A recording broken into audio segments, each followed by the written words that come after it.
Hello, everybody. Come here, Braveheart. Come here. Kitty, kitty, kitty. Come here. Come here, Brave. Come here, Brave. Come here.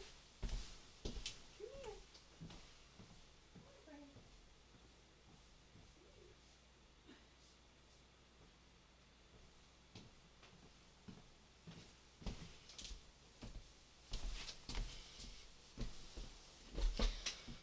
So, I thought I would introduce you to cat number 3. This is Braveheart. This is Braveheart. He has always been one of the outdoor kitties, and he has lately, especially since we've been back, wanted to be inside a lot. Yeah, hi Rhonda, hi Peggy, hi Tori. So this is Braveheart. He is about 13. He's purring. And he's a little, there you can see his pretty face. Isn't he a pretty boy? He has a brother. His brother's name is Blue. Blue is black and white. Elton says it's because he looks like blue cheese. I don't think blue cheese looks black and white myself, but that's me. And Blue is a work in progress. Braveheart is much friendlier, but the meow of this cat is like this. Yeah, you know that meow, don't you? It's just this tiny little meow. Anyway, I just thought I would let you see him. I'm going to put him outside. You've met Beckett, you've met Socks, and now you've met Braveheart. He is a very sweet cat.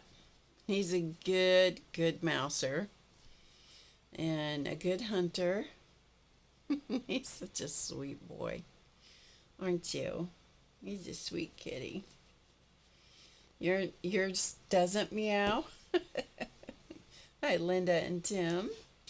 All right, I'm going to go put him out. He had come in to check and see who I was talking to, and so I'm going to go put him outside, and I'll be right back. Hi, Terry. I'll be right back. Oh, yes. And here is another one. I have 2 inside at the moment.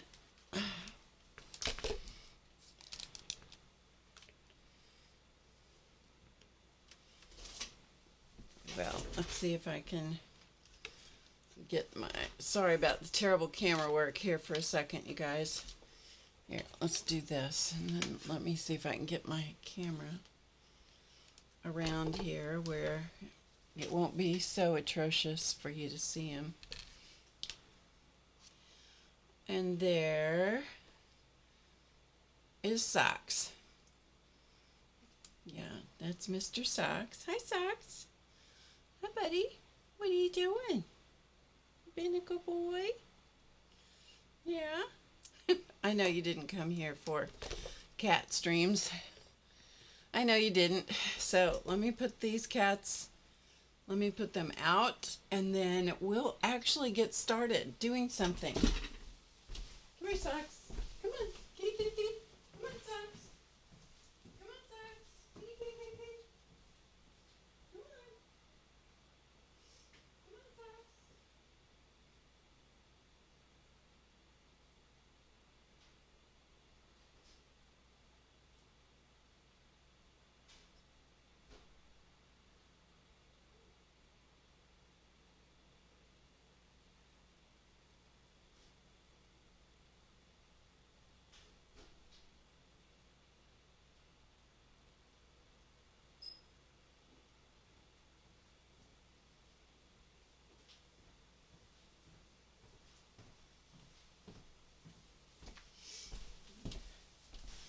Sorry about the cat wrangling. That's just like the old days. And if you're one of the people who doesn't like all the chit chat at the beginning, scroll forward. Scroll forward. Okay. So, yeah. Here we are. So, I had a couple of things that I thought we might do tonight, and I think I've settled on one. I was going to work on the background that we did the other day, Friday. And I thought maybe it would be more fun at this particular red hot moment to do something similar to this. And so I thought that might be what we would do instead, is do a stack of cups. And so that's what we're going to do. A-okay? That's what we're going to do, I think. Where do they shelter outside? They have a whole 2-car garage to themselves. The door is always open. They always have, there's countertops and there's shelving units. There's a heated mat on a big dog bed in the garage. So they have a huge thing of food and water out there. So they're in good shape. And they do spend a fair amount of time in the house, except for Blue. And Blue does not come in the house very much. Only if he's getting treated for fleas or something and we get our hands on him. Making Craft Studio, is that Susan? I'm gonna just guess. Is it Susan? You can let me know. Okay, so we're gonna do a stack of cups, and we're gonna do it on this journal that I bought. This is a moleskin journal. It's actually set up to be a note-taking journal. However, I bought it for a different purpose than that. This is just a stack of cups that there's lots and lots of images online. And this just happens to be one I found that I liked. So if you want a stack of cups, hey, Kel. Oh, good. Susan, I'm so glad I remembered. If you want an image like this, just Google stacked cup drawings, line drawings, that kind of thing, and you'll come up with something. So I went ahead and did a pencil drawing on tracing paper. And there's lots and lots of ways to transfer images to a surface. This is the one I like when I can use it. And that is using a piece of graphite paper. Graphite paper has the graphite on one side. That's the shiny side. The dull side is the non-transferable side. The way you know that is put it down and mark on top of it. And if you see the marks, then you know you've got the correct side down. So I've taped it onto the surface of my notebook. Hey, Linda Patrick. You're having problems renewing VIP. Okay. Just hang tight, Linda. Just hang tight, okay? I will make a note, but just hang tight because we're in the process of making some changes, and so don't worry, okay? I'm going to make a note, though, so we can make sure.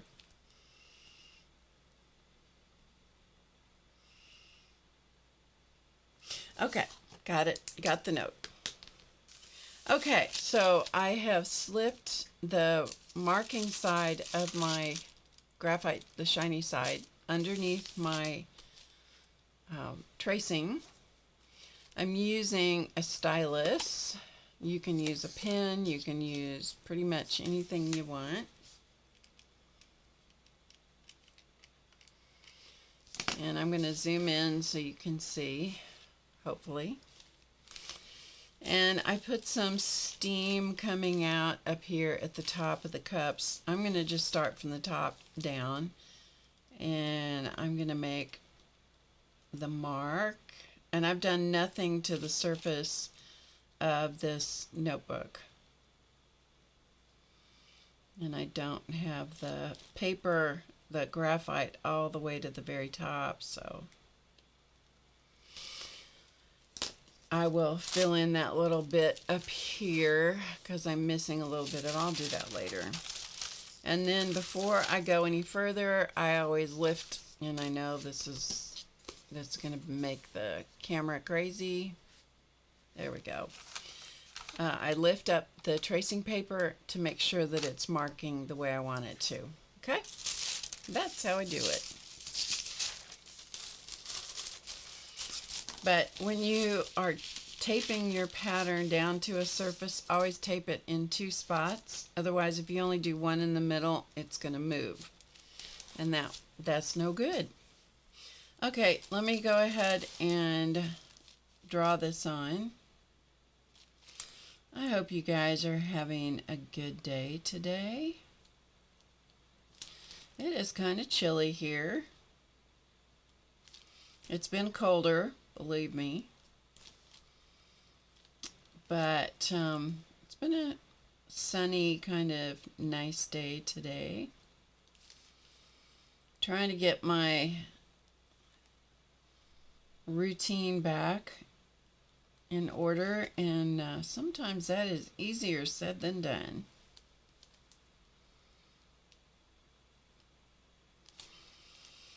Okay. And this is just simply different kinds of cups.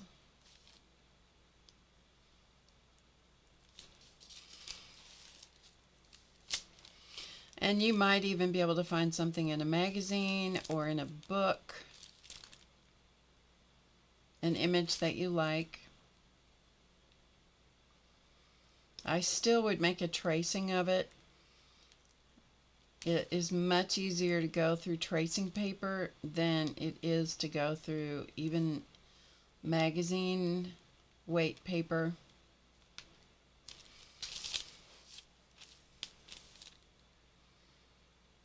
And the stylus, the only thing you have to remember with the stylus is that it does not mark like a pen does not, or a pencil does not mark on your copy, which on your pattern, which I like. Some people don't like that. Some people prefer to have it mark all the way through.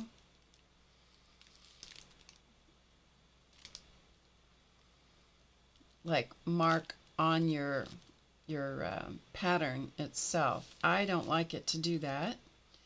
I prefer to have something like a stylus, which is just kind of like an ink pen that doesn't have ink.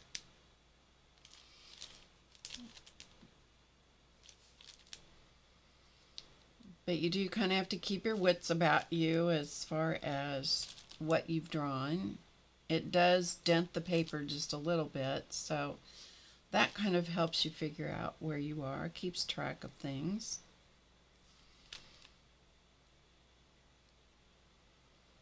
But if I don't mark it with a pen or a pencil on top of my pattern, then I find it much easier to be able to use this again and again if I wanted to. So that's the reason I don't do that.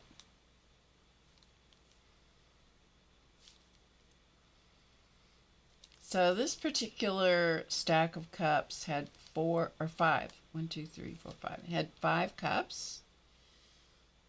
And these were, I think, pottery cups.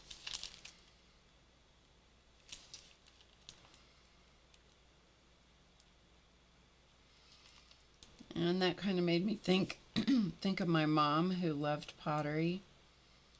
And I like pottery also. When I was a kid and we would go on car trips, there were 2 kinds of places that we stopped. We would beg my dad to stop. One was potteries, because my mom loved to go to potteries. And for me, I loved to go to a bakery that had donuts. Glazed donuts, to be exact. I loved, and I still love glazed donuts. I cannot have them around, because if I have them around, I'm going to eat them. Potteries are a lot less calorie laden, that is for sure.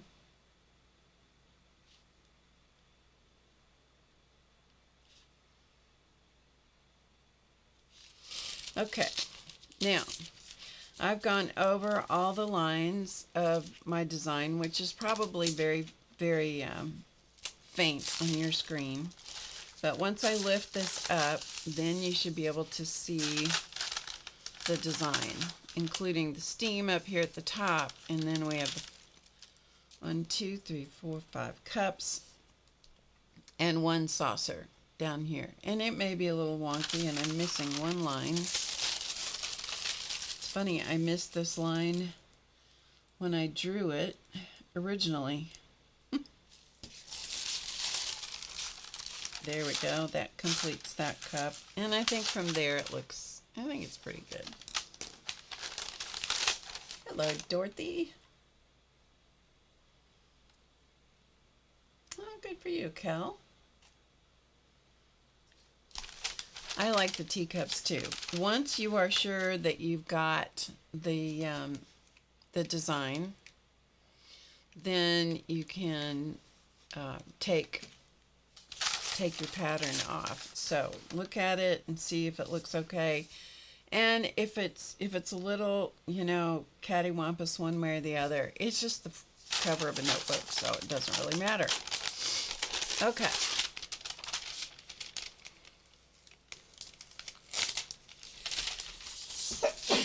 Excuse me. Kitty cat fur.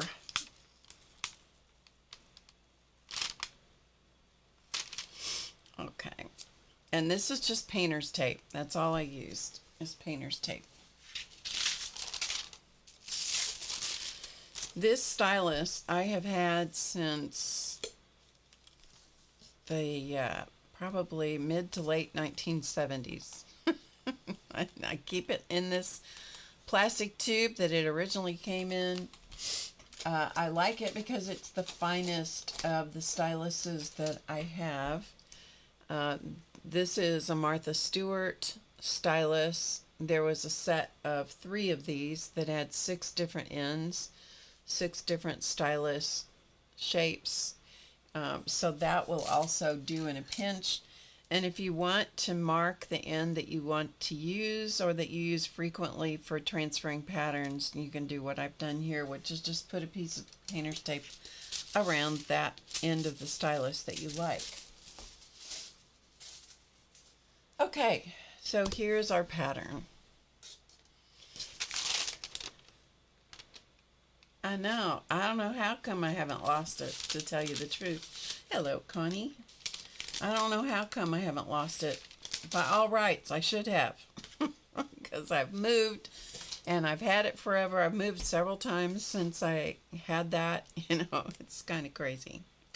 All right, let's see. What size is this? This is an 01. That's not really big enough. So let me look and see what I have here in my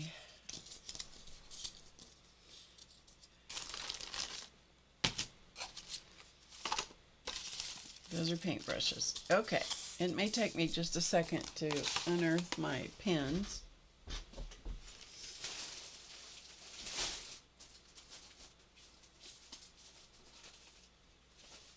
Okay, hold on. Hold the phone just 1 minute. I thought I had my pens right here where I could. Here we go. I think we have them. Okay. What we're going to do on this notebook cover is we're going to use a combination of mostly black and white on this because that on craft is really a nice combination. And so that's what we're going to use. Okay? Okay. So here we go. So what I have here is an 05. And this actually I think is sepia, which is, trying to see if it's colored on here. Anyway, sepia is like a really dark brown, so it's not quite black, but it'll be okay. Okay, it'll be.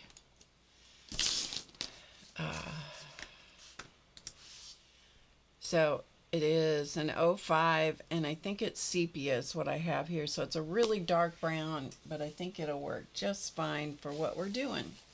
It almost reads as black. If you have any questions, be sure you put them in all caps. And other than that, we're going to go over these lines that we just did. And I'm going to leave the steam alone for the moment, and we're going to just work our way down this stack of cups. And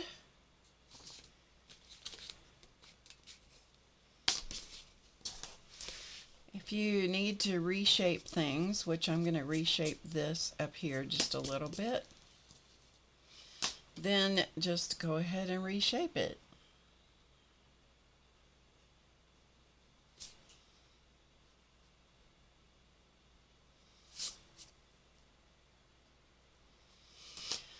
So I'm looking at the cups one at a time, so I'm going to start up here at the top, and I'm just going to outline these. So I told you we were going to do this in black and white, and then I picked up the sepia pen, and so it's going to be black, white, and brown for our artwork on this. And so this will be a little bit different than the other one that I did, because the other one is outlined totally in black. So it is truly in black and white. This one is going to have the addition of having some of the sepia color. And you can be as picky as you want as far as everything needs to be perfectly straight and perfectly drawn. Or you can decide that you're just going to go with the flow and let it be what it's going to be, you know? And that's kind of the school I'm going to go with right now. Okay, Dorothy, did you send them on Instagram?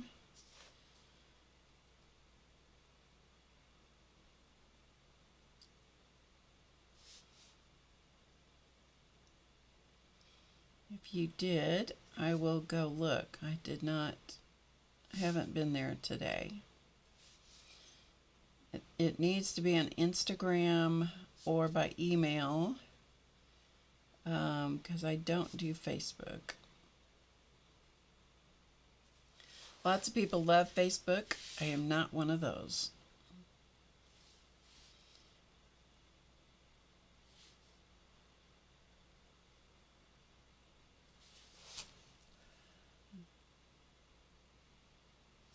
I think there are two kinds of people. That's probably an exaggeration. But basically, people love Facebook or they don't. I am one who does not.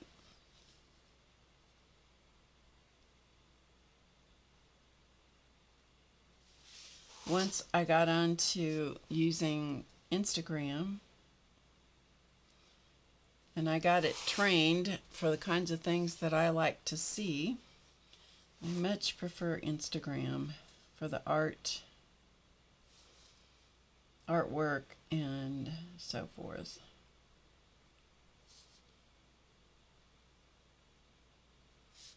We all have those things that we, that we like or don't like.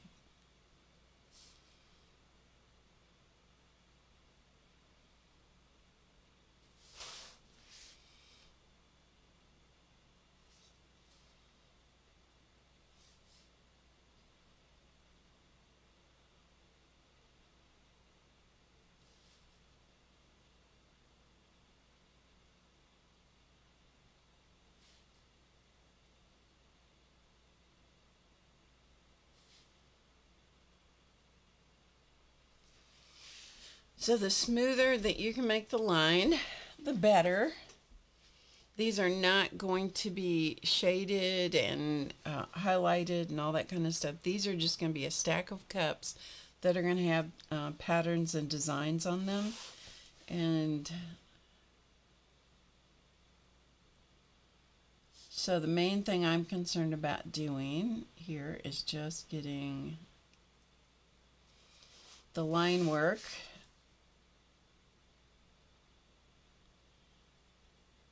the way that I want it to appear,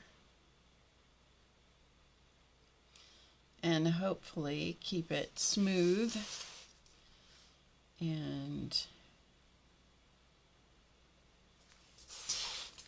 without a bunch of hitches and bumps if possible. But if I get one here or there, then we're going to call it handmade pottery, and we're going to say, okay,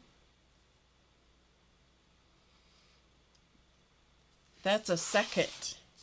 When we would go to potteries, my mom always liked to look at the seconds.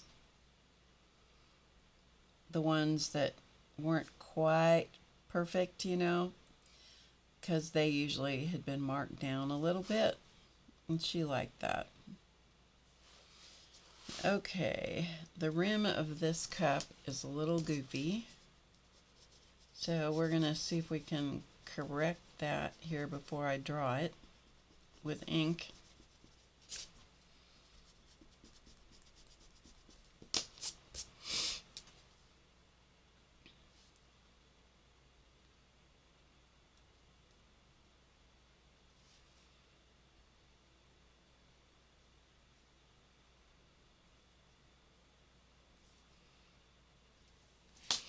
May not be exactly perfect, but you know what? I think it'll be good enough.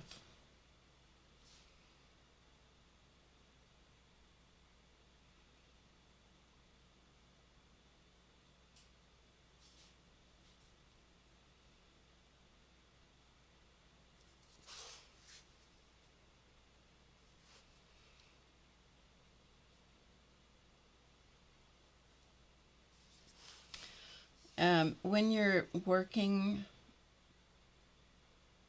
with pen like this, don't try to draw too fast. You need to give the pen a chance to dispense the ink. If you try drawing too fast, you're probably going to find that you have some issues with skipping. And so try to just keep an even pressure and an even pace of moving your pen. Okay, so we're down here at the foot of, I don't know what this is called. We're going to call it the foot of the cup.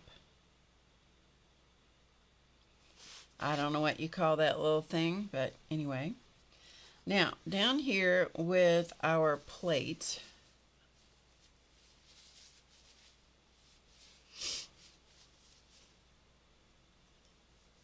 hello, Ellen. Good to see you. Down here in this little plate with the rim, this is where it can get a little wonky.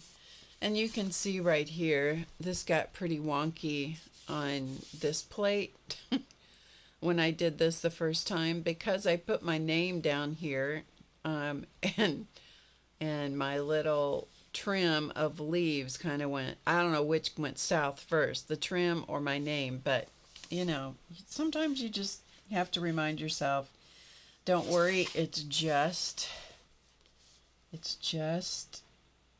a little artwork to put on the front cover of a journal so that you know what the front cover is.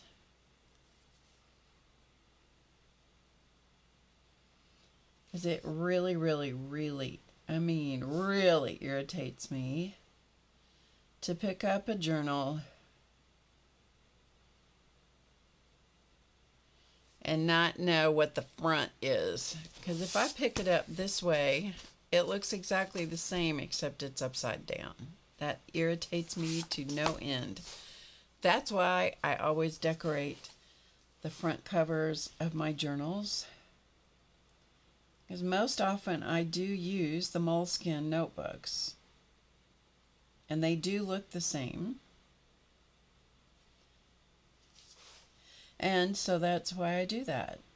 Because when I pick it up, I want to know that I picked up the front cover.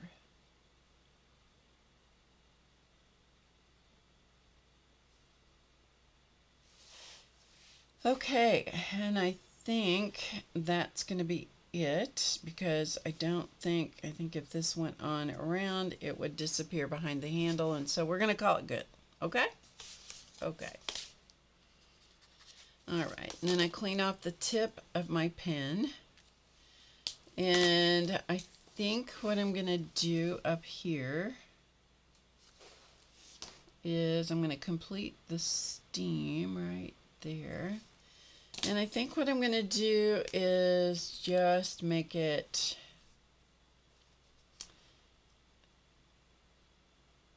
I'm just going to do a light little dot, very light dotted line. So that means not much pressure with the pen. And just a little dotted line, which is going to make it's much easier than it is to try to do a continuous line when you're doing tight curves like that. And we're going to do the same thing on the other two.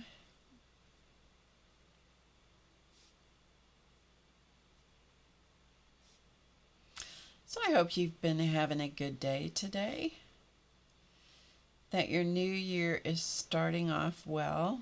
Do any of you do the one little word or word for the year? I would be, if any of you are doing that and interested in sharing your word, I would love to read what your word is for the year. Mine is harmony.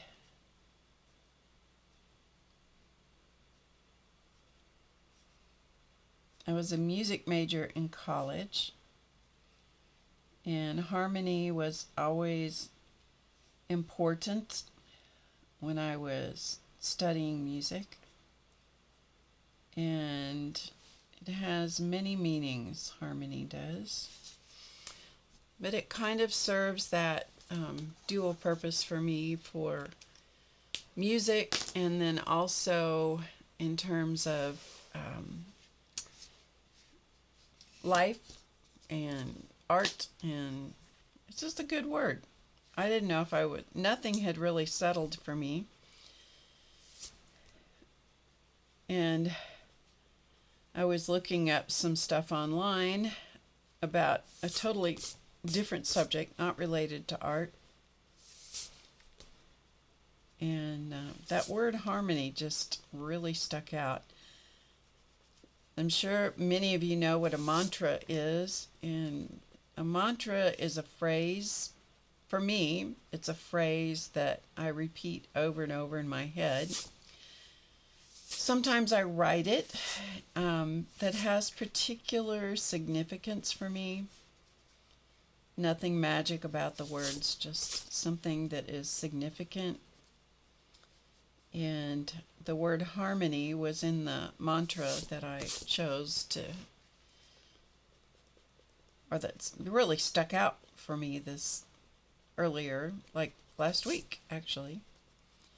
And I thought, harmony and peace. And there were more words involved in it, but it just, it just felt, sometimes it just feels right. And it did.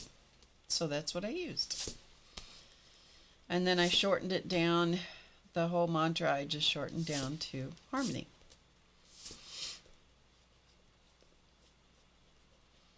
If you ever listen to the Barbershop Quartet, or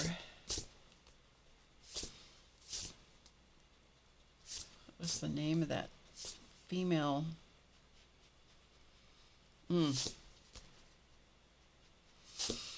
escapes me at the moment. There was a women's group that had a chorus and also quartets, and they would go around and especially at Valentine's Day, they would go around and they would do singing Valentines. I had them come, and Sweet Adelines, that's what they were.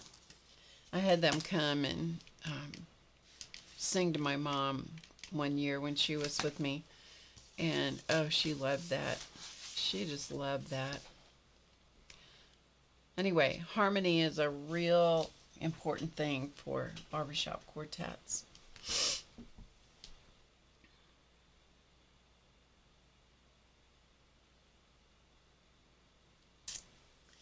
Your permanent word for every year is believe. That's a good word. Ellen's is abundance. Yep. Rejuvenate. Oh, that's a good one.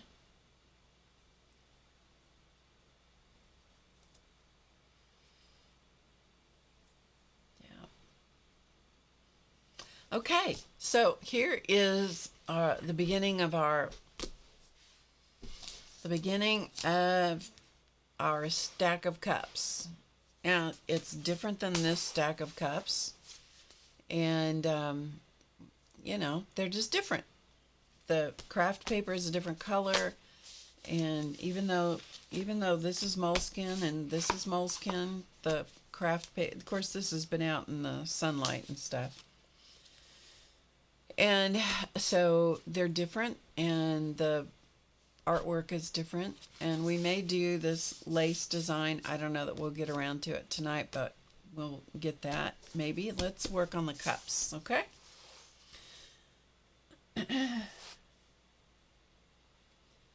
Okay, let me look, Dorothy, and let me see if they are there. Hold on. Hold the phone, everybody. Hold the phone just for a minute. Let me see if I can find Dorothy's things that she sent me.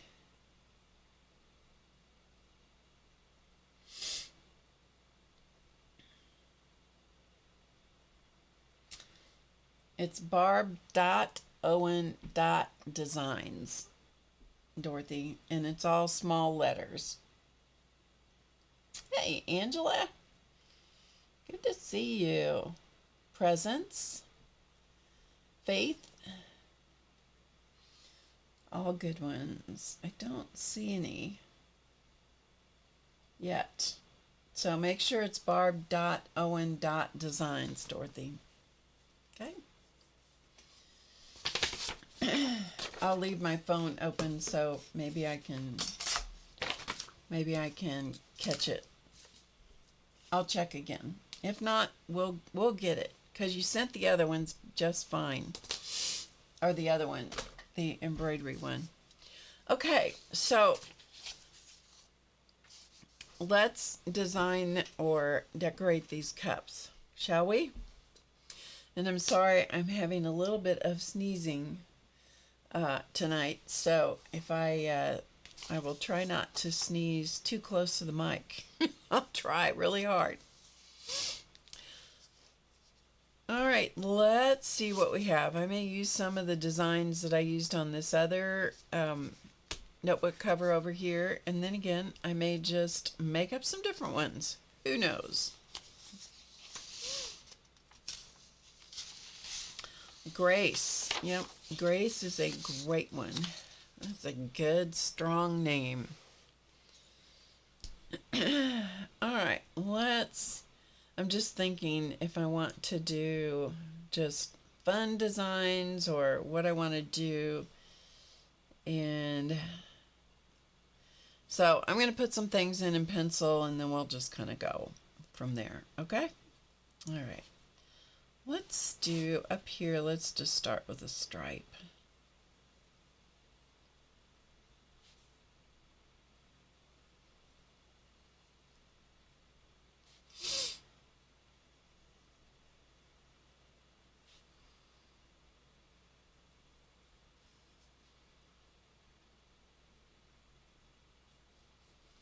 All right, so we have a stripe design there. And on this one, let's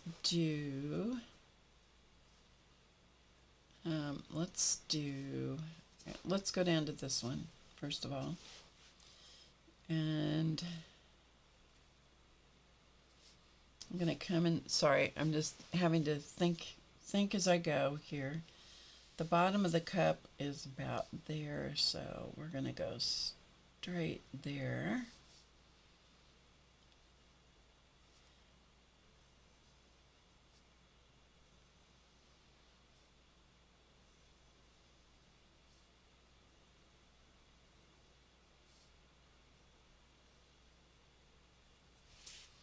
I'm letting them curve a little bit when I got out to this outer edge. They don't have to curve a lot.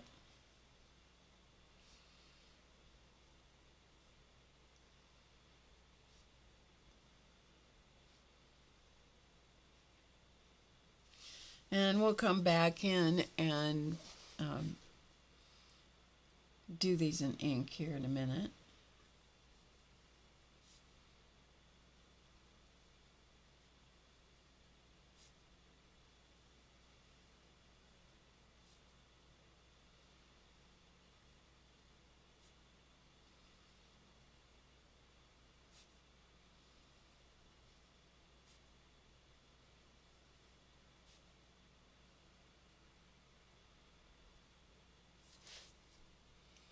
So this is just sort of getting our sea legs here.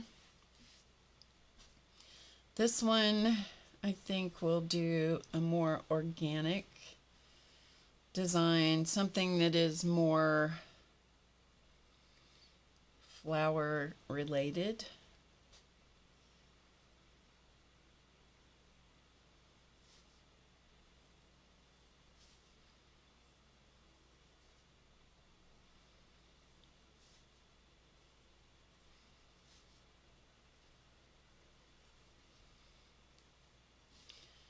And we're going to let this one be down in the inside the cup.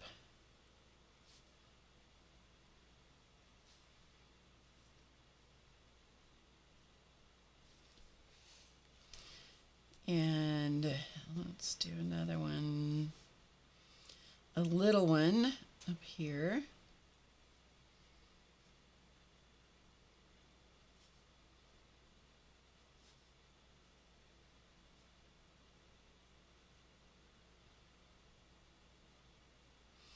If you do it in pencil first, you can always erase it.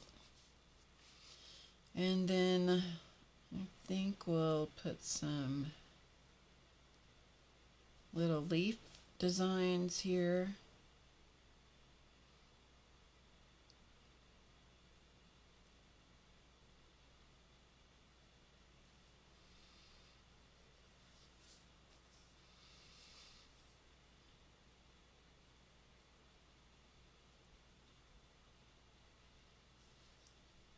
And it's okay if they disappear around the cup.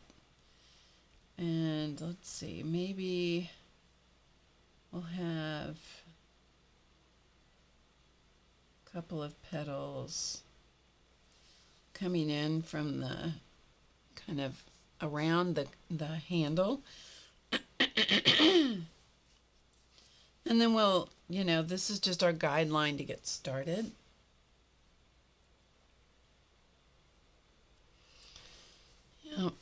Grace is a good word. We not only need to give ourselves grace, but, to be able to receive grace from others. Indeed. All right, what about...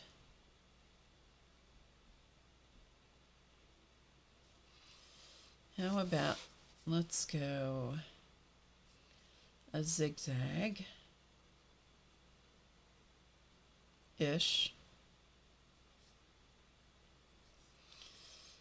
This is one of my favorite designs, is to have this zigzag motif and dots on in each divot of the zigzag. So big dots, and then maybe we'll have small dots.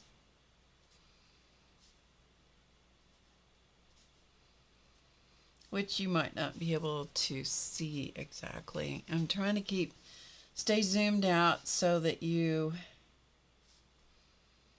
can see the overall effect.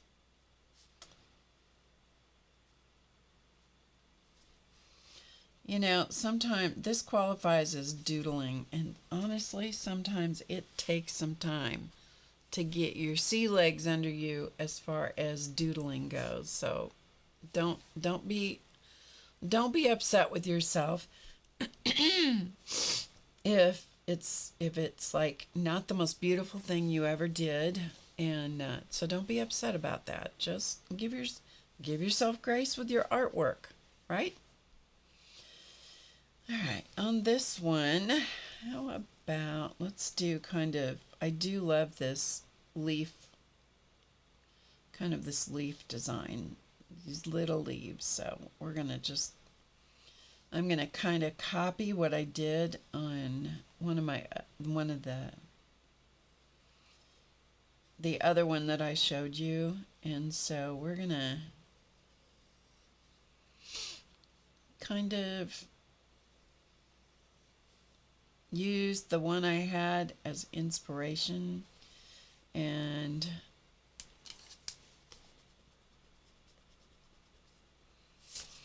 kind of copy ourselves.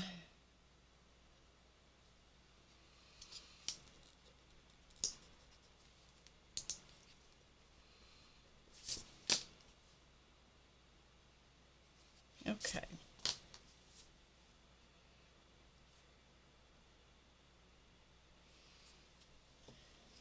Don't know why Mr. Elton is sending me messages, so let me look for a second. Okay. Something he wanted me to know about. Okay, so here is our kind of general outline of design, okay? So now I am going to use a black. I need to find a black here. How about this one? And what we're going to do is we're going to come in here and I'm going to go over the designs, and then we're going to take white. I'm going to find white something. Could be a white gel pen, could be a white Posca pen. I don't know. We're going to find, it might be all the above. And then we're going to start detailing this with white. So I've outlined it in sepia, which is a very dark brown. And now I'm going to go over my pattern design lines with black. And this happens to be a King Art pen from Walmart. It's King Art, Kingart. And I find them to be great pens, personally. They are felt tip pens like the Micron Pigma Microns. So you can't push too hard with these pens, or you will damage the felt nib.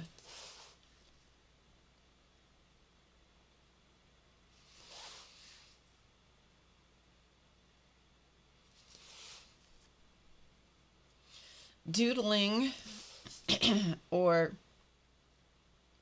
spontaneous pattern work does take a little bit of getting used to. So give yourself some time and some space to practice doodling. You can there are actually classes on doodling or pattern design or whatever you want to call it.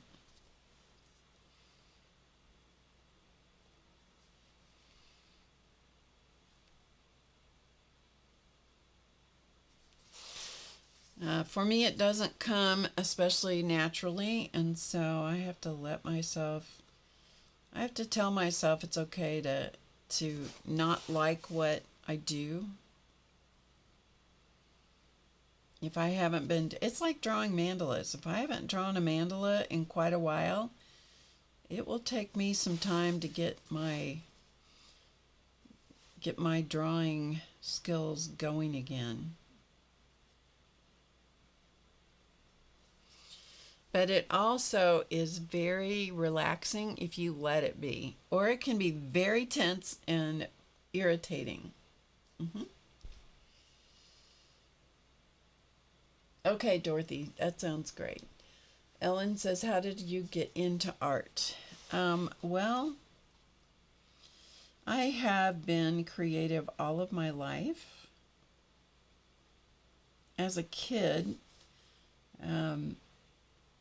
my very first exposure to creativity, I think, other than coloring in coloring books, was a thing called the Kit of the Month Club. And I don't know why Mom let me do that, because I'm sure it was money that didn't need to be spent.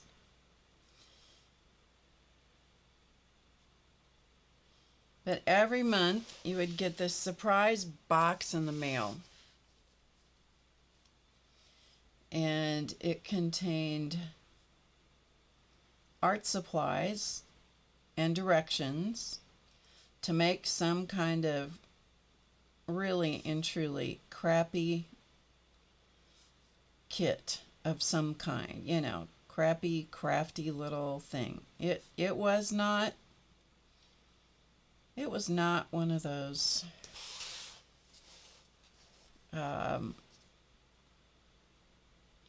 it wasn't one of those things where you were going to learn a whole lot. You learned how to glue things and stick things together and stuff like that. So I learned how to do that.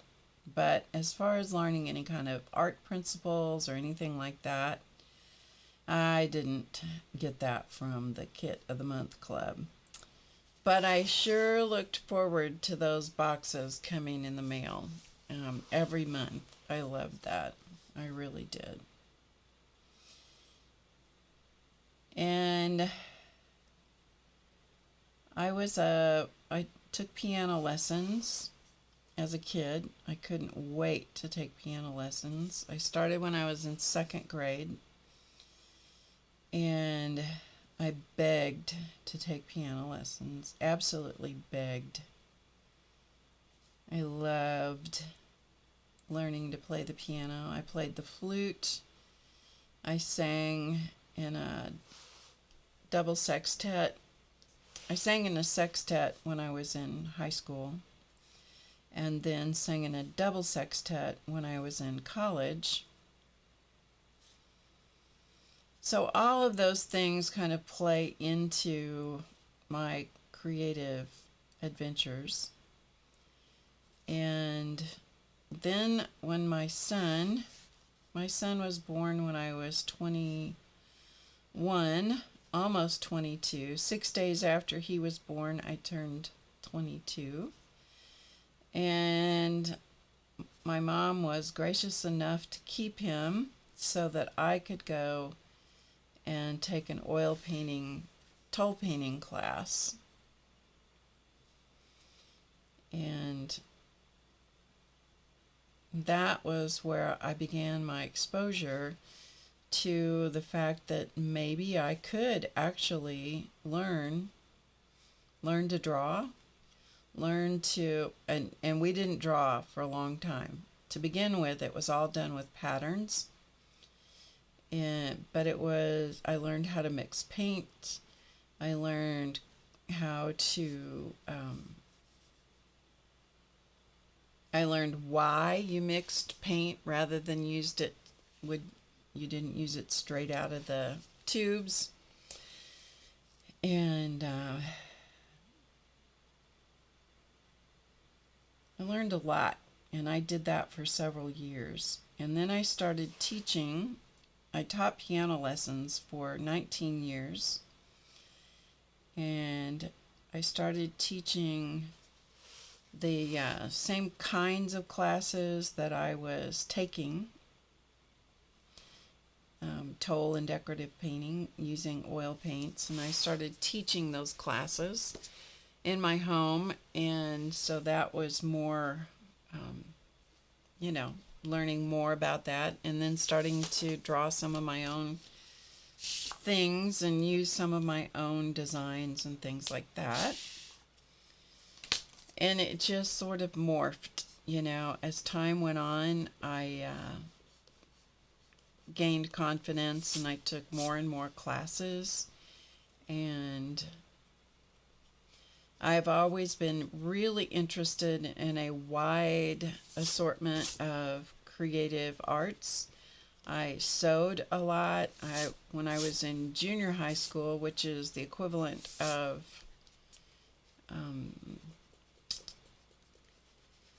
middle school now, I'd sewn enough, and there was a tailoring class that was offered in a local store. And I thought, I want to learn how to do that. Basically, that's how everything has come about for me, is I will see something that I like. I learned to knit that way. I learned to crochet that way. I learned how to sew and how to do tailoring. It's just something would pique my interest, and I would go, I want to learn to do that. And then I would either I would see a class offered and I would sign up for it, or sometimes I would think, I want to know how to do that thing, and then I would go searching for a class. Now, mind you, there was nothing online, because online did not exist.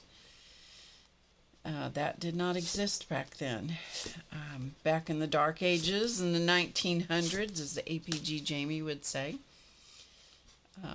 Yeah. So that's kind of how I got into it. And I've always taught something to someone, somewhere, somehow. So that's kind of how it started. Okay. Now what I'm going to do is I'm going to start with this one, because this is going to be the most complex little thing to keep track of. So we're going to zoom in so you can really see this.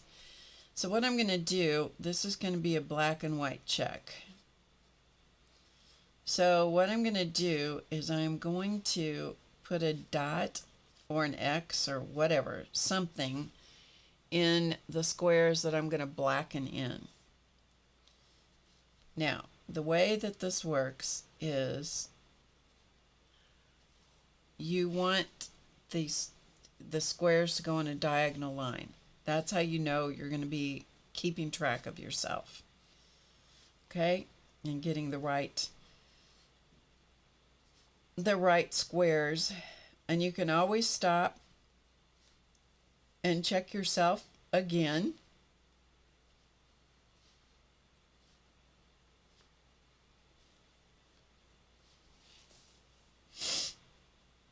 But they need to touch.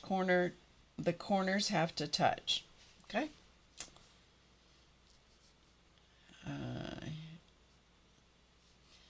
And some people can just blacken in the checkerboard spontaneously. I cannot do that and keep my wits about me when I'm talking, and so I need to take the time to do this step right here. And if I screw it up, oh well. Your mom got a flyer in the mail for Bob Ross class. You went with her, and that's how you started painting. That's cool. That's very cool. Okay, so what I'm going to do, I'm still going to use the same, this is an 03 King Art marker. This is the kind of thing that, you know, you can sit and just take your time to do. So blacken in a square and then find the next one that has a dot.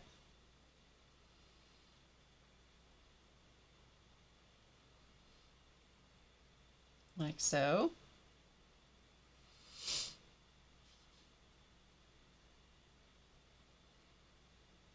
Like I said, if you mess it up, then you look at it and go, oops, oh well, right? It's like, I wish I hadn't done that quite like that.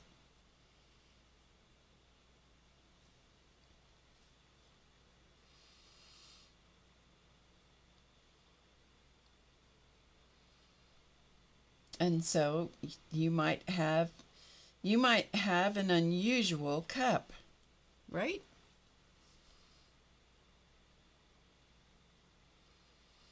But I found if you will make sure that the corners touch,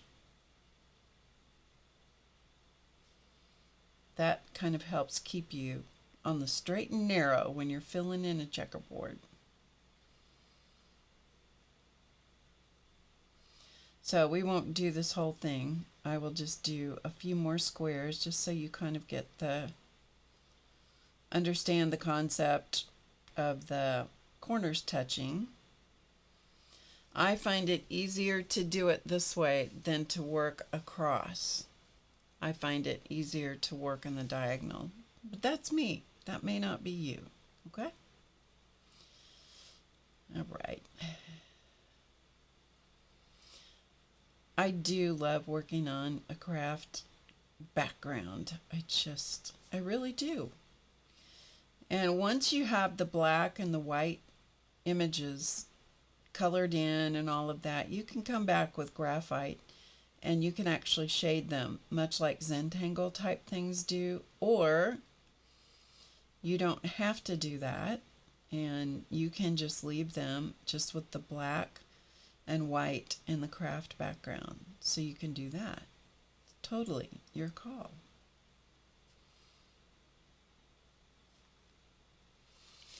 For example, on this one, this does not have any graphite shading done on it at all. It is just very graphic, black, white, and the craft color of the background.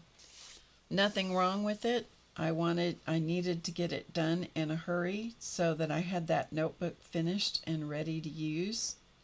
So I didn't push it with using shading with shading or highlighting, either with a white charcoal pencil or with graphite.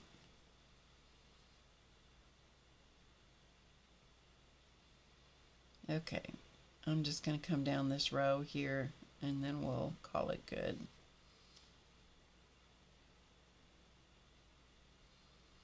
You got the idea on the checkerboard, okay?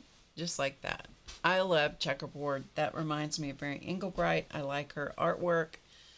And so, yeah. Okay, on this one, let's see.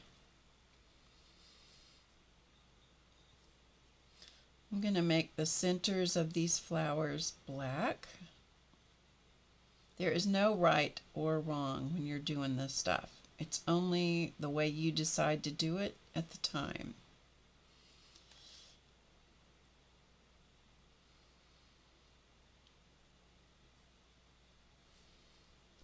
And with the leaves, I think we'll just leave the leaves alone for a moment. Or I'll tell you what I'm going to do. I'm going to put a dot at the end of the little stem, just because I like it. Down here, we'll leave those alone. And up here, I think I want to do some great giant polka dots. So let's see, what do we want to do? I'm not going to go straight in with pen. I'm going to go with pencil first. So let's do just some great big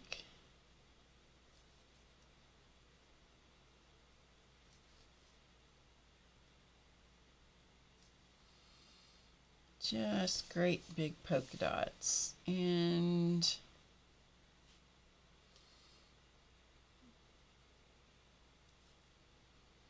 I'm going to skip that stripe up there.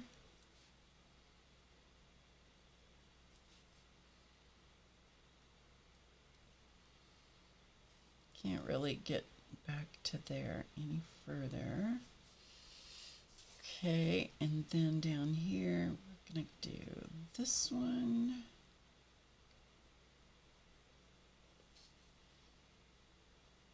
And just the beginning of a polka dot there. And I don't know, we may just leave that way for the moment.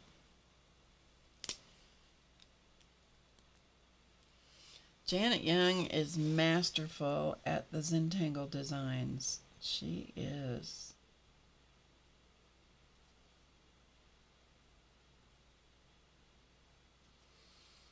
So I'm just going to outline these big old polka dots, like so. That one's going around the cup.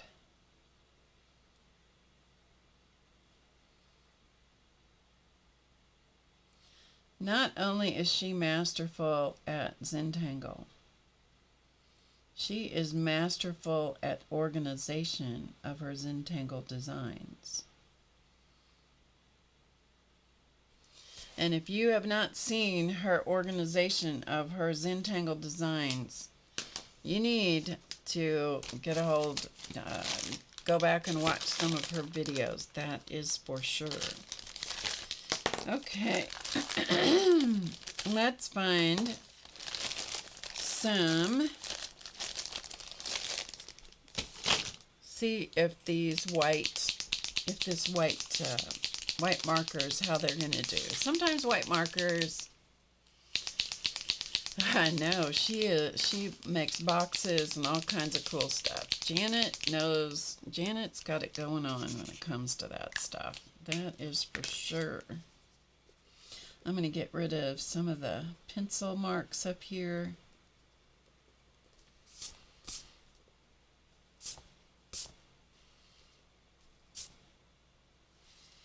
Okay.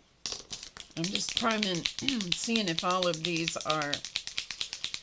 different size nibs are working for me. She lives probably 4 hours away from me. Yeah. Okay, let's start at the top and let's make white polka dots up here. Let's see how this works.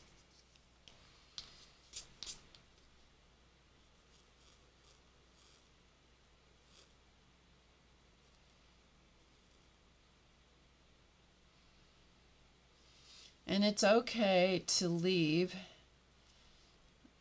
a little border of the craft color outside the white. So in other words, I'm not necessarily going to cram the white right up next to the black outlines.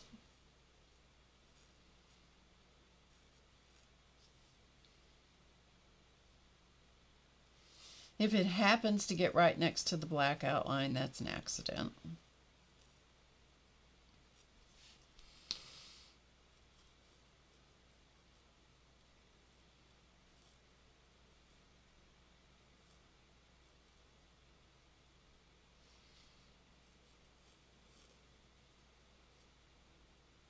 These white Posca pens are acrylic paint in a marker, and they come in all different colors. I like the white and the black. Those are the ones I have the most variety of sizes, but they come in all different kinds of colors.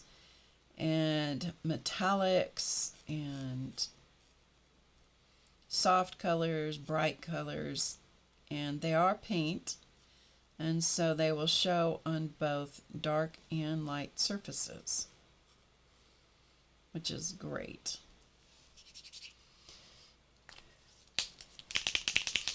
You do have to make sure that the paint is well mixed.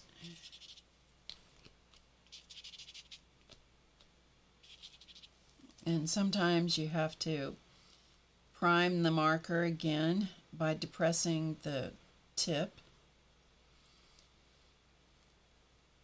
But whatever you do, shake it with the cap on. If you shake it with the cap off, you're probably going to have unexpected polka dots on your artwork. Okay, so we're going to let that sit. Sometimes you have to go back and give things another coat. I'm going to make my flowers here with white petals.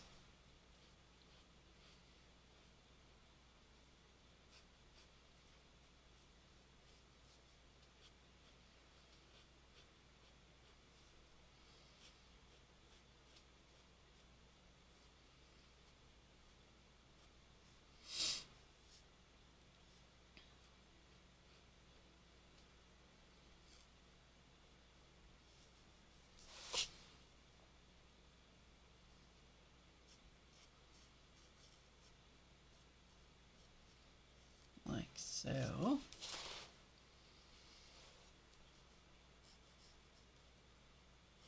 The main thing about creativity is don't be afraid.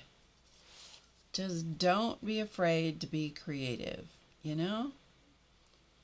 There's not many things that I've tried that, there've been a few, but not many things I've tried that I had to actually throw in the trash, but there've been a few. And sometimes, here's my advice, that you didn't, it's free, it's absolutely free advice. If there's something that you do that you think, that's the ugliest thing I ever did, could be something you sewed, could be something you knitted or crocheted, just put it away. You know, if you think, oh, this is horrible, that is absolutely horrible, I've never seen anything any worse than that, just put it away. Because some, I can almost guarantee you that at least 60 to 75% of the time, when you find that thing and you get it out again and you look at it, you're going to wonder what it was you didn't like about it. You know? Yep.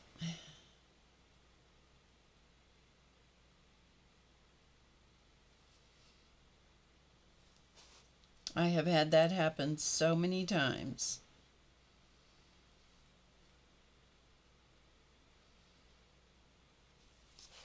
Okay, so we have that one. And up here on this top one, even though I'm upside down, I'm going to polka dot the handle of the cup.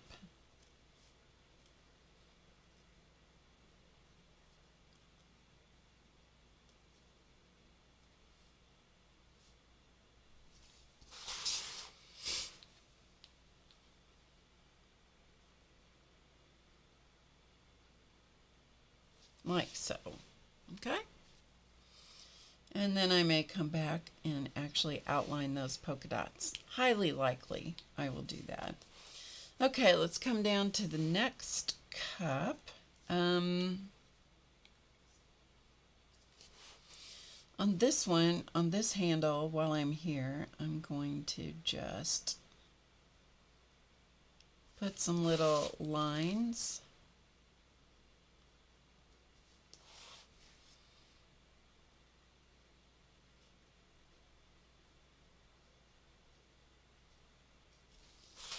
On the handle of that cup.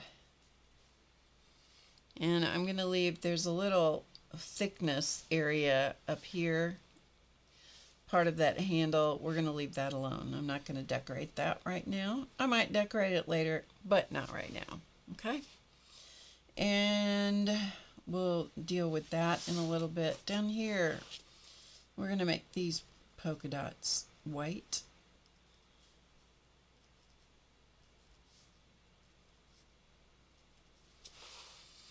And then I think maybe add some white polka dots in amongst the black ones.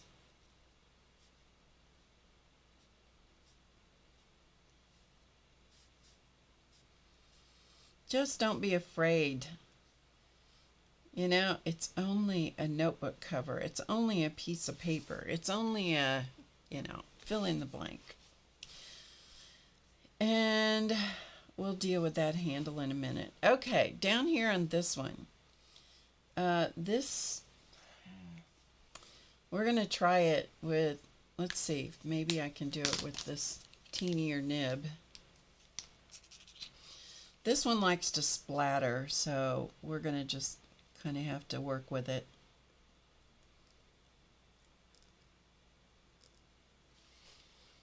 And so I'm going to do little tiny leaves.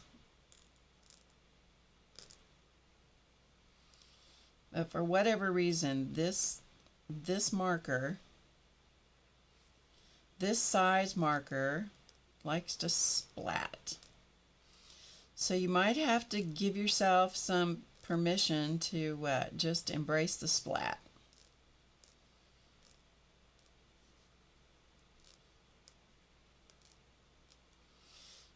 I don't think I told you this yet. I'm pretty sure I haven't, because I think it happened since I streamed. We have, I've shown you Beckett, who is the black and white long-haired cat that we have, that one of the neighbors left. That cat and Socks, the one I showed you a little bit earlier. And we have Blue, who is also black and white, but he has shorter hair. He is not super friendly. He is pretty shy, pretty bashful about, he won't come in. We only get our hands on him. I'm slowly taming him with wet cat food, and he now knows that if he wants the cat food, he's got to let me pat him. And when we were gone, he really, that set him back quite a bit. And so we've had to do some real work with him this week, but he's coming around.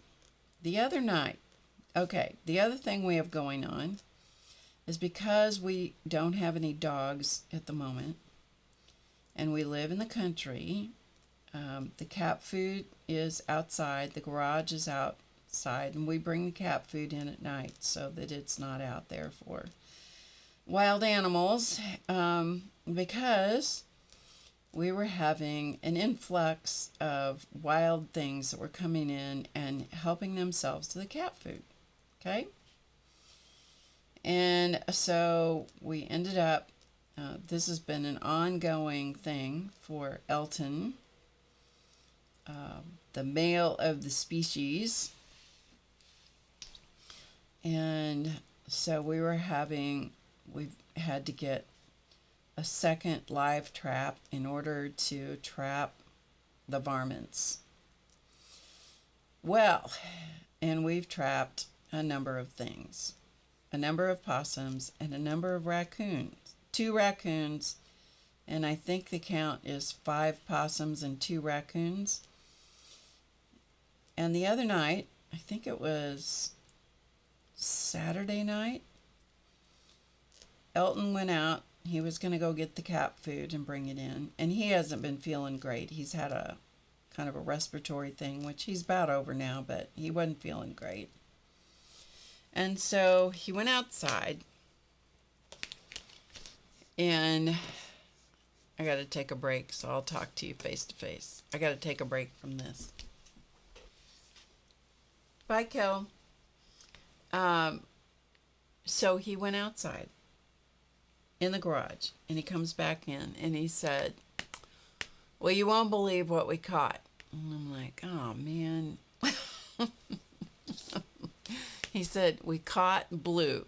Okay, Blue is the short-haired black and white cat that we have, the shy one. And I'm like, oh no, this is terrible. This is going to set him so far back. And so he said, come out here with me.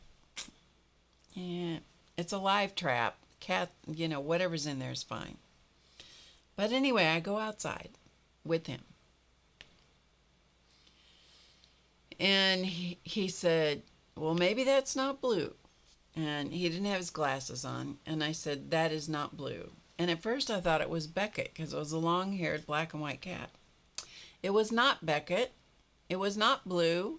It was somebody else's black and white cat that we caught in the trap.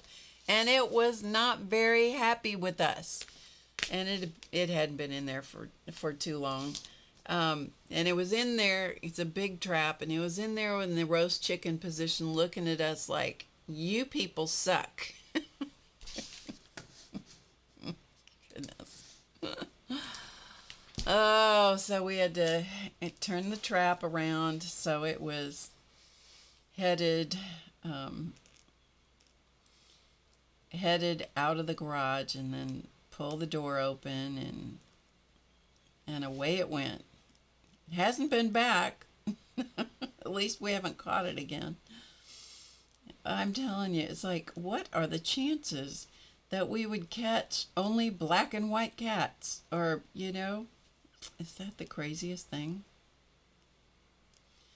So anyway, hopefully it learned its lesson to stay out of the garage. It's probably one of the neighbor's cats is probably what it was, but we don't know. It is Noah's Ark. It is Noah's Ark around here. Except we don't have any dogs. Everybody in the family is wanting us. Everybody wants to come help us pick out a dog. And I'm like, we have to decide what we want. We do need a dog. There is no doubt about that. But, we have to decide. And I haven't decided yet, neither has Elton, if we want, I'm going to go over these again that have dried to kind of a gray color, just to highlight them a little bit more. We haven't decided if we want to train a puppy. There are advantages to getting a puppy. There are advantages to getting a dog. In a perfect world, somebody who needs to rehome a dog would be the answer to our prayer. A dog that is well adjusted, doesn't require straightening out, because that's the thing. When you buy an adult or you get an adult dog, and I have rescued adult dogs for a long time, but they all come with problems. And from animal rescues, you don't know their history most of the time, and you have to straighten them out.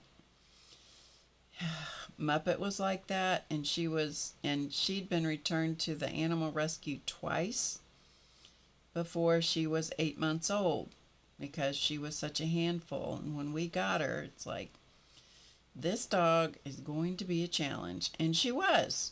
And she was a great companion, but my goodness, was she a challenging dog to raise. And she was a puppy, but she had been totally screwed up by people getting her and then taking her back. And, it was a mess. You get a puppy, then you have to do the house training thing, and on, and oh my goodness, Yeah. So, okay, we're gonna put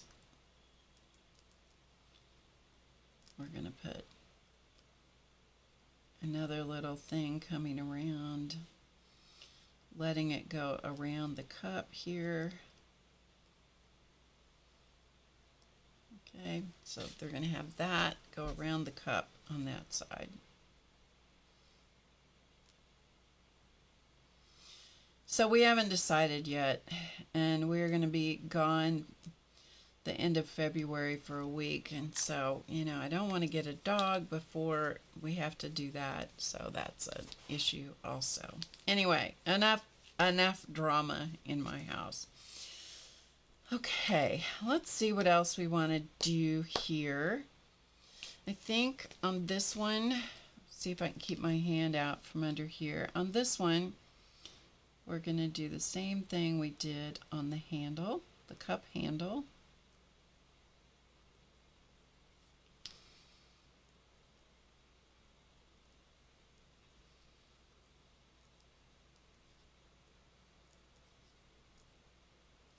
Keep in mind that these are handmade mugs, cups, handmade. Because I'm making them myself. They're handmade. Okay, let's, and down here on this one, hey Brenda.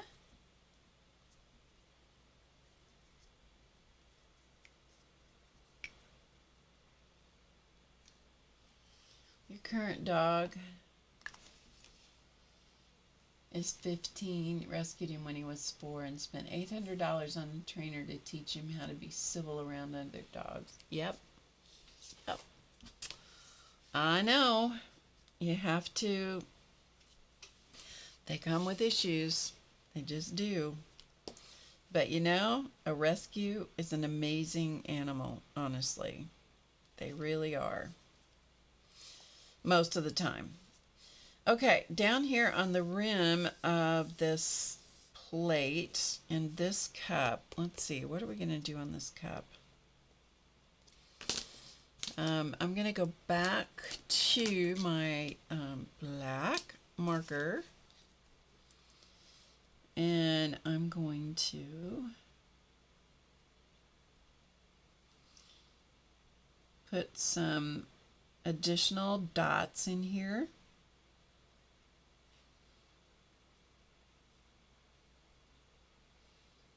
Just to make this a little bit more, you know, just a little bit more interesting.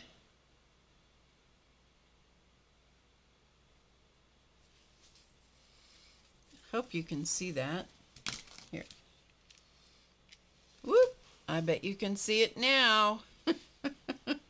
I bet you can see it now. Yes, you can.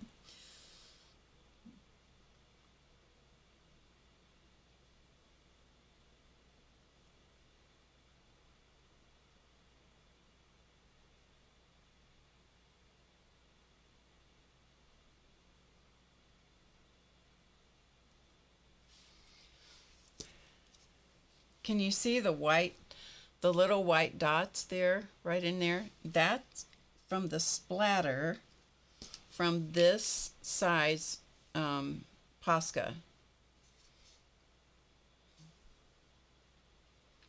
This size Posca splats. It's the only one that I've had trouble with splatting, and I have that size Posca in a number of colors, and they all do it. So you got to be okay. You got to embrace the splat. You just got to embrace the splat.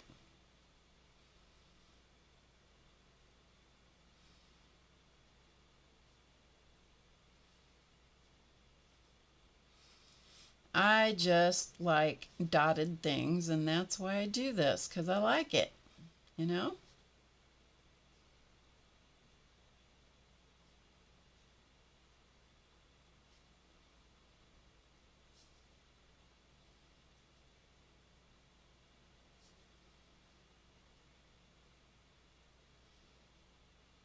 And it beats trying to thicken the line by drawing over that central black line. If you try and draw over that line, it's going to be a mess. Just saying.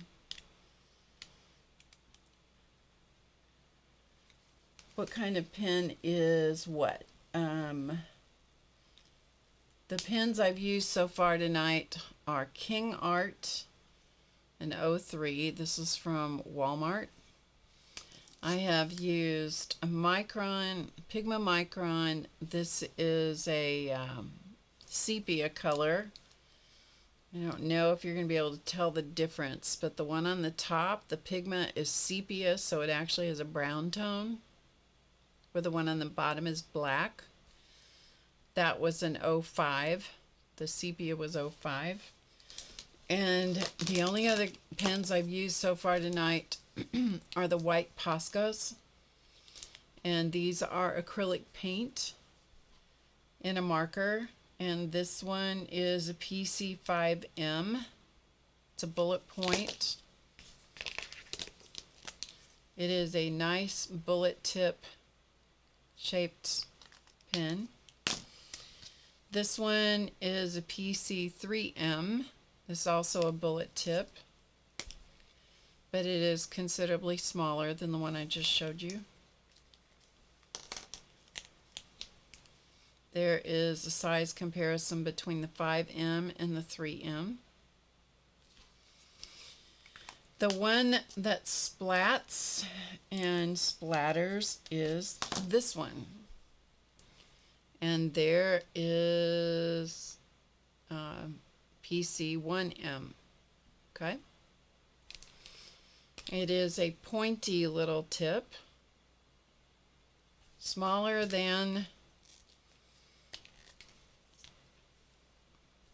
I don't know if you can see the different size difference. One is more rounded, the other one's more pointy. The pointy one is the one that splats. So those are the pens that I've used tonight. Okay, so what time are we at? 7:36. We're doing okay. We're going to come back up to these flower petals on this little daisy. See how kind of messy they are? Which is okay. But I'm just going to put some white polka dots in there inside those petals, which might help give them a little bit more interest and less kind of yucky look, shall we say, and put a little dot in the middle.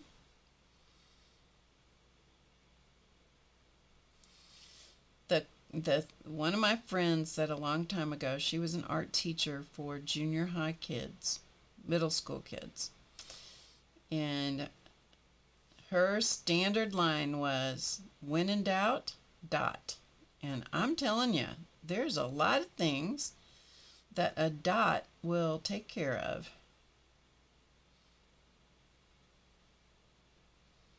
When in doubt, dot. Okay. And let's come to this one. And on this handle, I am just going to color in dots. And then I will probably come back and either add a black dot into the center of the white ones, or I'll outline those white dots when they're good and dry. And then I think on this cup down here, for whatever reason, this cup is kind of going off at a little bit of a slant, and we're just going to have to live with that because that's kind of what it's going to do. And I think on it, for the rim, I'm going to dot the rim. And I may dot the rim in black, not in white. Let's see. Let me see if I can find a black.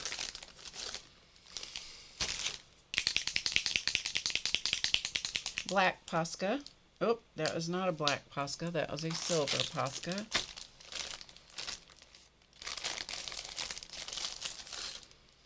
Okay, this is a black one. I was hoping for one that was a bigger tip.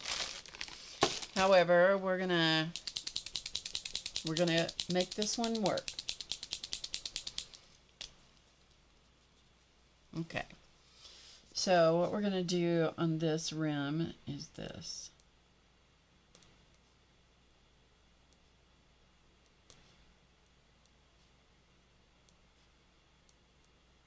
Try to give it an evenly spaced dots,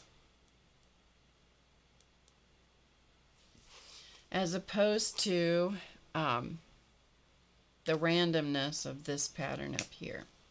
Okay, and on this handle, I think we might do the same thing. Is that what I want to do or don't want to do? No, I think what I want to do on this is I want to come right in the middle, like that. And then I'm going to do that in black.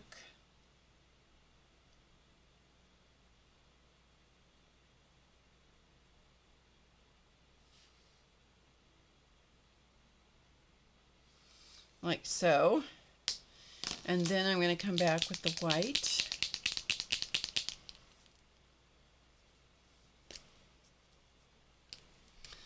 If you're asking about this one, the King Art, it's just an ink, like a pigment ink.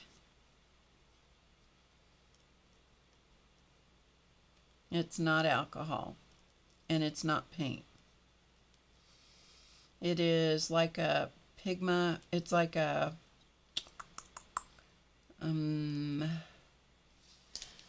it's like the same ink that is in the Pigma Microns. It's a pigment ink that dries pretty quickly. Hopefully that makes sense. Like kind of like an India ink maybe, but it dries quickly.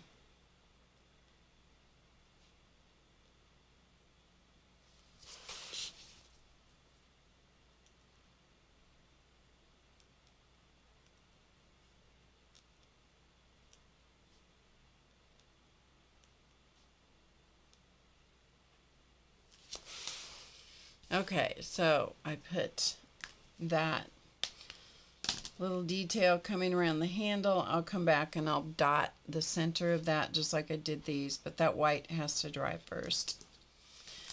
Okay, and so now we have this little saucer to deal with. The first thing I'm going to do, however, is I'm going to put some polka dots on the foot of this little cup. I don't know what that's actually called, but we're going to call it the foot. Okay, so that's that.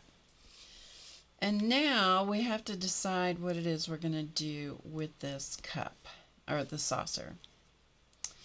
And I'm kind of thinking that what I would like to do is give it, let's see, I may regret this, but we're going to see what happens.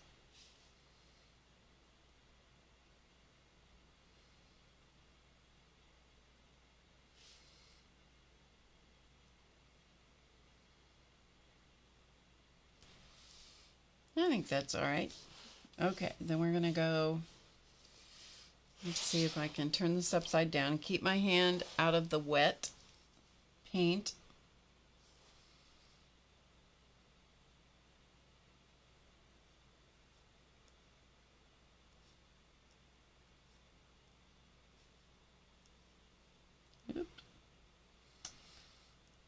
When you're tempted to go back over, that's when you get in trouble.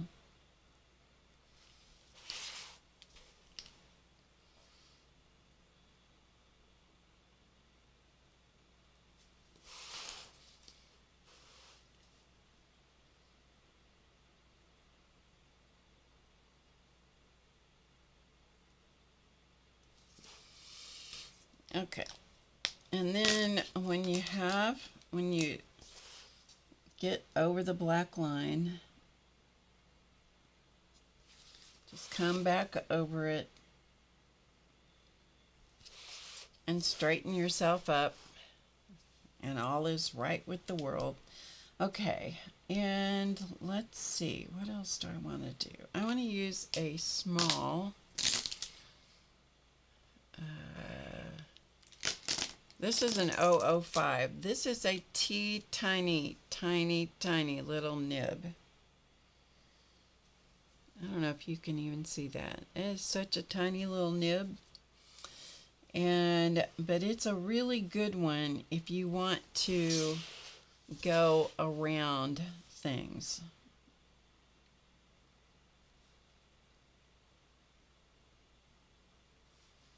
And outline things.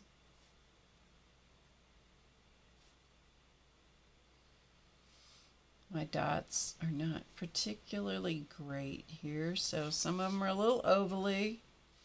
They're hand painted, okay? They're just hand painted. And then I like to do things like add a little black line next to the white lines. You just get started doing this stuff, and you can just do this until tomorrow, because it's hard to find a place to stop, you know? But all those little details really do help. Again, I got to try to keep my hand out of whatever is drying.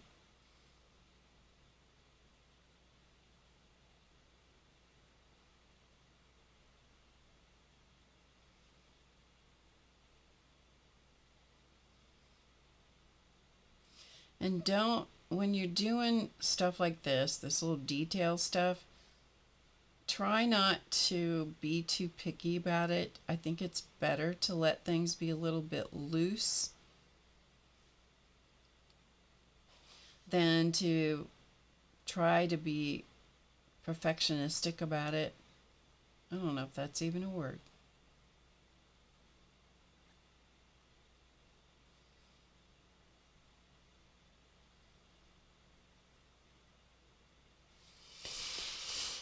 Okay, so we've outlined the white with the black line. I'm going to also outline the black one. I'm trying to let it breathe a little bit around the actual black dots.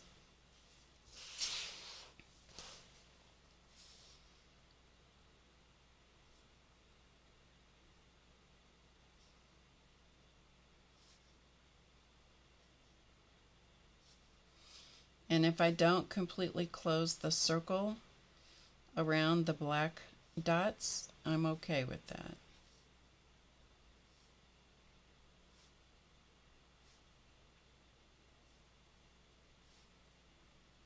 Okay. And then up here with my white lines, I'm going to attempt.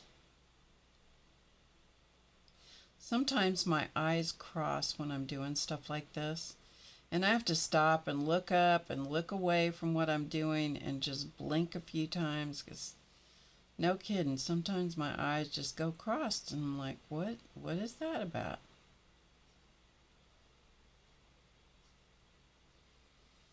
I think I'm concentrating too hard. Okay, so we have some extra little black detailing there. Think that I want to do the same thing on these dots up here on this handle. Trying to be loose with the outline, not too rigid. If the line doesn't close all the way around the circle, it's okay.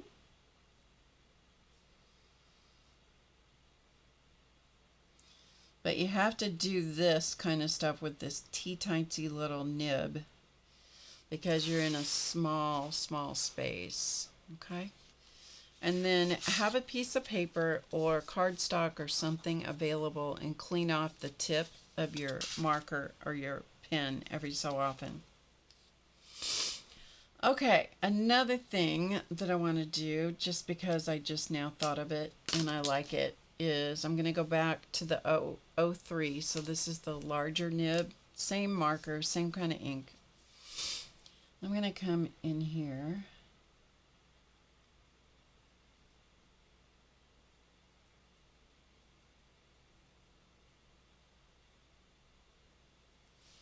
And there may be things that I do to this that you go, oh, should have stopped. Shouldn't have gone that far. Shouldn't have done that. But that's okay. We're all different. We all like things that are different, right?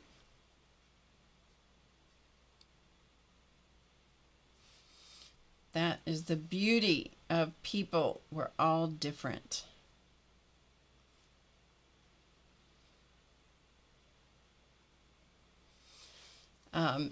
Back, many of you remember Clausman, my former husband who passed away.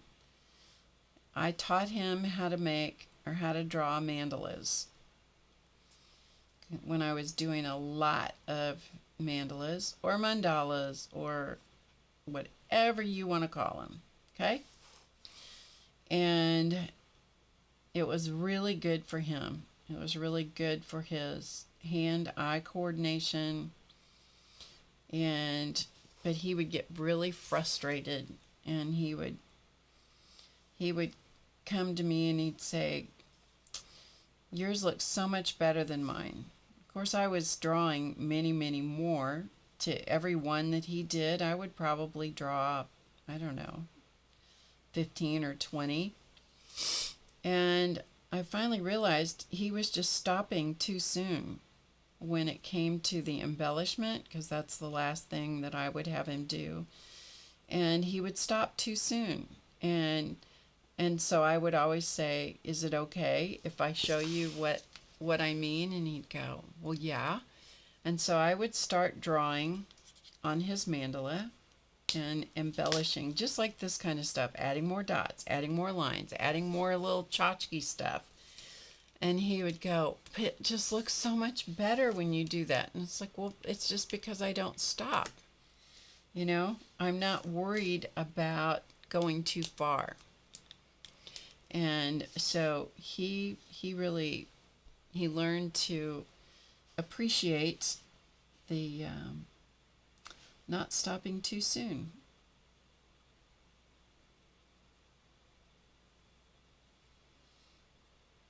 It's kind of like the thing, when in doubt, dot. Just keep going, you know?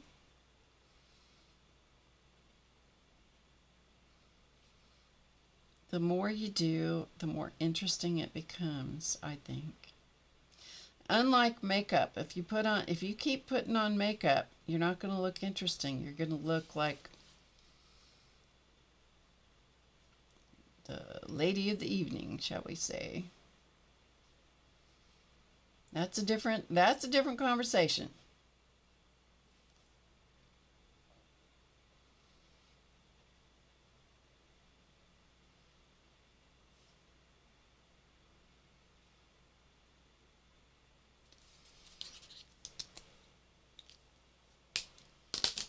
You do have to work through the ugly stage. That is 100% accurate.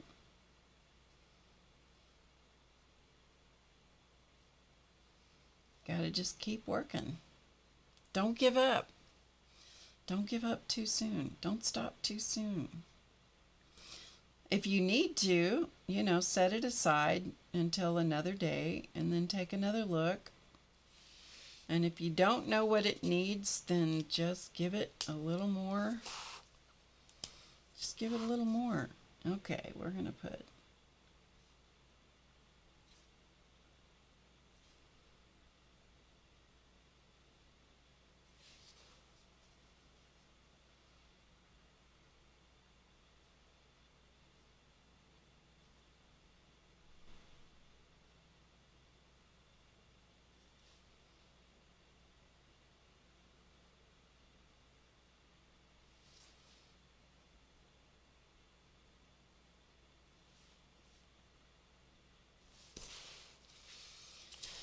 Give it a, if you, when in doubt, give it a little bit more.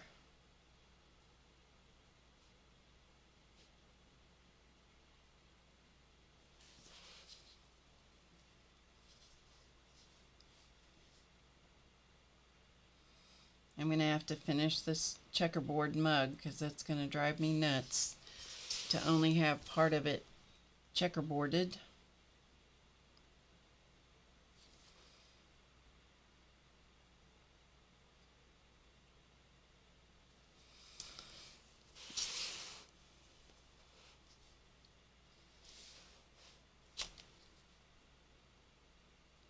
So do you have any questions about anything that we've done tonight? Because we're going to be wrapping it up here pretty quick. If you do, put them in all caps. I will look up in just a second. We're going to add some steam up here. And then this is going to need to have a the tablecloth or something down here, which we'll add. So we have the tablecloth done in lace. We'll add that down there or something. It has to have something to sit on, right? Let me find a white something.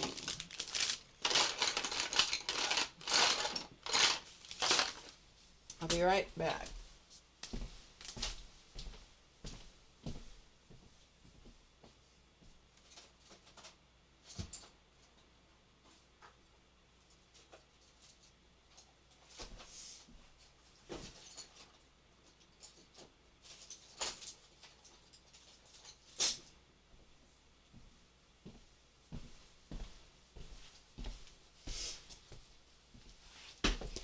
Okay, this is a white Prismacolor pencil. I was actually looking for white charcoal, but I don't know where it is. So we're going to use this.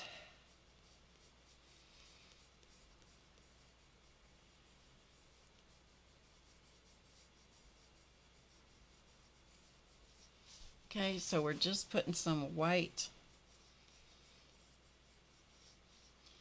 Just following the white dotted or the black dotted lines that we've used to indicate steam.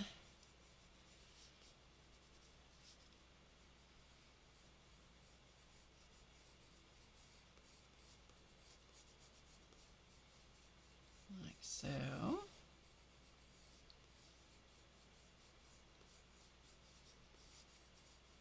Okay, so we have some little steam coming up here.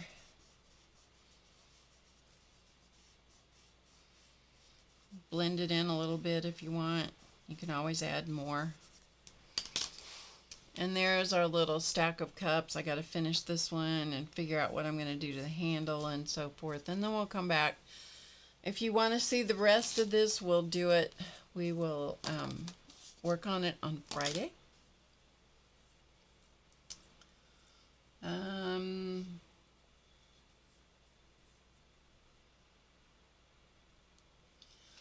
I worked for him about I think it was about a total of 4 years. Yeah.